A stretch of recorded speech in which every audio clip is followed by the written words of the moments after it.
This is the PowerA Enhanced Wireless Switch Controller. It's an interesting controller. It's from PowerA, and I've told you guys before in the past, PowerA's been, they've been okay, but they've never really taken a chance or tried to make a more expensive controller. They always seem to be on the stance of, let's make the controller as cheap as possible by taking everything out of it and see if we can sell a Switch Pro controller alternative that way. Well, this is a bit different because I can actually see some effort put into this, and it is a little more expensive, but let's go over why I think this Enhanced Wireless Pro controller from PowerA is probably the most compelling controller they've ever made. Now, I've also brought out the Nintendo Switch Pro controller here because that's probably what you're going to be comparing this to and deciding if it's worth spending extra money for this one or spending less and picking this up, whether it's for a second controller or even your primary controller. So we're going to talk a bit about how they compare as well later on, and then of course we'll be taking this controller apart and seeing what's going on inside. It should be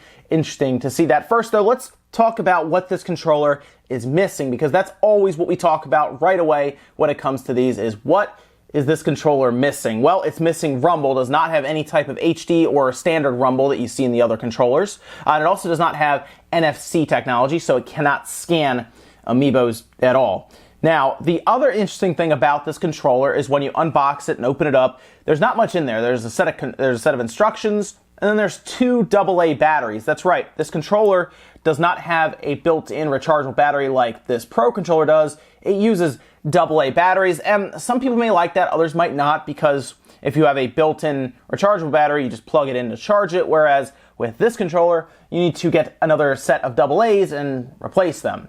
Now, some people, of course, use rechargeable AA's, and it's not a big deal, and they do prefer the fact that AA's are used here, because then if this battery just completely stops charging, well, you need to either buy a new controller or be able to open this up and replace the battery. Now, you doing this Pro controller battery replacement is not as bad as a PS4 controller, which is a nightmare to open up, but the fact that this uses AA's is either a good thing or a bad thing, just depending on your stance when it comes to that. Now, there are several different designs of this controller. This is like the silhouette forest green Zelda controller, but there are other ones that include like a silhouette Mario red controller, where it's like a black outline silhouette of Mario on red. Then there's also like an 8-bit Mario one, then there's also like a white and red and a black and red. They have a couple different designs here. I got the Zelda one mostly because Target stocked these early for some reason, and that's the one they had. So I picked that one up, but it looks like on Amazon they'll be available apparently at the end of this month, so in a couple weeks. I'll actually put a link down in the description so you can check that out for more information. But it looks like they're supposed to release later, but if you want to get one of these and you have a Target nearby, you can just go there and pick it up now. Now, this PowerA controller is $50, whereas the standard controller for the Pro controller, depending on which one you get, like this one, of course, is the Xenoblade one, so it's $75. Generally, they're supposed to be $70, although at Walmart's, I see them $10 less at about $60. I'll go with the MSRP of $70, though, in this comparison, so you'll save about $20, all right? And what do you get for $20 less? Well, you actually get a feature that this Pro controller does not offer, and that's reprogrammable buttons. So think about controllers like the Xbox One Elite controller that has like the reprogrammable buttons on the bottom. SCUF controllers do this a lot. They've included two of them at the bottom, along with one button that actually programs the entire thing at the base of the controller all the way on the back. And that actually lets you map most things. I'll say most things because you can't map like start or plus minus, capture, home. You also cannot map the sticks that click in and out. I couldn't map those, but everything else seems to be on the table for reprogramming and moving around, which is pretty cool. For example, I was playing Mega Man 11, and I realized that if I mapped the shoot button to the bottom, I never have to take my hand off of the jump button, which is cool. I saw the same thing in Splatoon 2, where instead of having to move my hand around to throw a grenade, it was very easy to just hit the back button that I reprogrammed. Basically, if there's any shortcut that you want to make in any game, you can do that in this controller, and that is very, very compelling because it's something that this controller does not offer. And yeah, I can actually see it being fairly useful in a lot of games, depending on what you want to map and move around, and make it so you don't actually need to move your hands or your thumbs off of buttons or control sticks The thing about the buttons, though, I noticed is they're very easy to accidentally press depending on where you rest your fingers. So when you get this controller, you're going to want to kind of do like a little test fit and see how that would operate for you before you start moving around buttons. Now, I noticed that the control sticks feel pretty good. They're not, I don't think they're as stiff as the official one, but they work well enough. They don't feel as floaty as the older PowerA controllers that came out that were like those weird ones where you could plug them in and they're wired and they're never wireless, so if you unplug them, they just don't work. That was an odd design. It's not as floaty as those. It's a little more stiff, closer to this controller. The D-pad is actually about right. It's a little better, actually, than this one in that you can't press all directions at the same time as easily. So the D-pad is a little better, although I think the plastic they're using is kind of cheap, so it does feel a little cheap. The entire controller is, of course, third-party, so it's lighter because there's no rumble. It will feel a little cheaper in the plastics because the first-party ones just feel more solid overall. So you're going to have to also deal with that, how light it is compared to how heavy this one is, things like that. So it's not the exact same feel, but I think PowerA honestly did a pretty good job here. And the other thing that I noticed, this is odd. So you sync the controller up, right? You hit the button at the top when you're in the controller menu. So you're in the controller menu or you change grip order, things like that. You press the sync button at the top and it syncs up pretty quickly. At that point, you no longer need to go to that menu when you use this controller. In fact, this is the only third-party controller I've seen so far for the Switch where it'll actually wake the system up from sleep. And it wakes it up fast. In fact, this controller syncs faster than the Switch Pro controller and the Switch Joy-Con controllers. Now, they say it goes through Bluetooth and everything, so I don't know if it has just a different pairing method or something, or who knows, but it does go faster. Like, you press either one, I've done comparisons of them just to check, yeah, much faster, and it wakes it up from sleep. Whereas other ones, you'd have to actually wake up your Switch, then use another controller to get it up and running.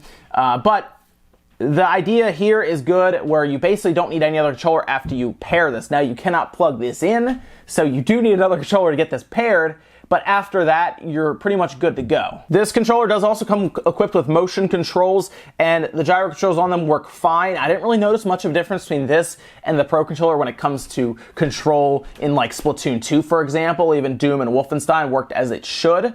So it seems like they have everything down minus the NFC and the HD Rumble. And honestly, the HD Rumble will probably be kind of hard for third parties to replicate outside of making the cost like very expensive. Like, unless somebody wants to take a shot at like a Nintendo Switch Elite controller or something, you're probably not going to get HD Rumble in most of these third-party controllers, just because they want to keep the price at least manageable. Their biggest advantage is keeping it priced less than the first-party Pro controller. Even if it's by like 10 or 20 bucks, that's still something to consider. All right, now let's go ahead and take this guy apart.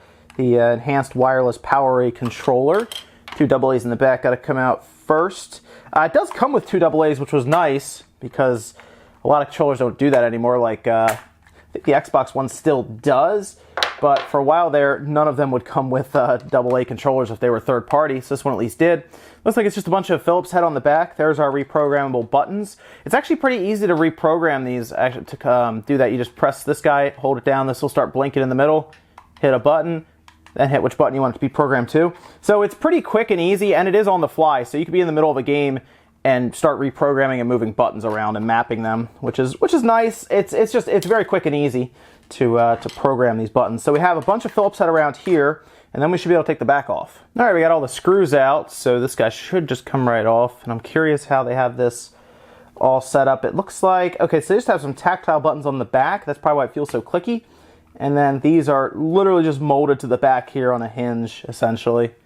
And it's basically just pressing those tactile buttons. Kind of reminds me of what the 360 controller did with its shoulder buttons. So on the top, above the triggers, you had kind of the bumpers. This is a very similar setup here as how Microsoft did it with theirs in that 360 controller. And the back one here is very similar as well. And it just looks like it presses these 3 tactile buttons here. So you have 1, 2, 3 tactile buttons, and it just presses them, and it looks like that's how it makes that happen. The top buttons here are all wired in, it looks like, directly with the board. Kind of reminds me a bit of the PS3 controller to that degree, how they have that set up. And let's go ahead and get this board out now and take a look at the D-pad and everything else. So it was 3 screws on the board and the whole thing just kind of pops up at that point. Here's our D-pad. I actually could flip this guy around because it looks like those shoulders will actually stay on there, which is nice. It has a fairly large bump in the middle, which is good because that makes it so that's why I was saying it's hard to press all the directions down at once. That nice large bump there in the middle is going to help with that. So yes, it looks like they at least took the extra step to make the D-pad function a bit better. I wish it... This almost looks like it's like a spray painted like D-pad or something. So I wish they took a bit more time with this material. Maybe made it like a softer plastic because it's a pretty hard plastic. And it looks, the quality of this, just the look of it doesn't look that great. Like I said, it looks like they molded it and then just spray painted it. I wish they had done a better job. Like the Switch's D-pad is a bit softer in terms of plastic, so it feels a bit better than this one. And looking at the board itself, let's see, we have, of course, rubber membranes here. And this is actually, oh, okay, so it's pushed through, I see. Okay, so it's pushed through with one of those spikes to hold it there well. Yeah, it looks pretty straightforward, rubber membrane design.